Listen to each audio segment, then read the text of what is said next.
Connor Carey. Screen shot went wide of the net. Martin battling feverishly in front with Alsner. Now he comes over to join in the fray. Defenseman Carlson's lost his stick. They score! The defender lost his stick. And Kasperi Kapanen has ended the game. The Maple Leafs win it 4-3.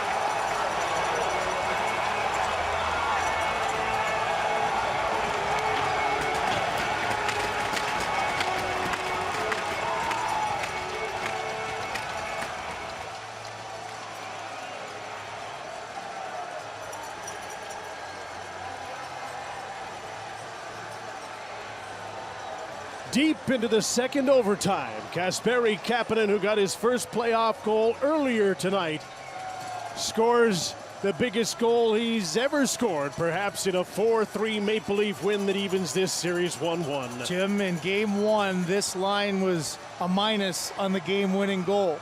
Here in game two, second overtime, a couple of great plays. First by Martin in the corner. He's too much of a handful right here. Alsner can't get it. Carlson loses his stick, and a no-look backhand pass by Boyle.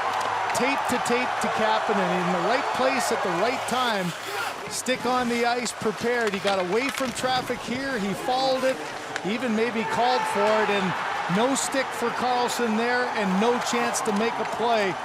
And there's that seed of doubt that is solidly planted in the Washington Capitals' mind. 4.5 hours after it began, at 11:53 of the second overtime period. Brian Boyle in his 102nd playoff game sets up Kapanen in his second. And the Toronto Maple Leafs will go home for a Monday night meeting with the Capitals, and this best of 7 is all tied up 1-1.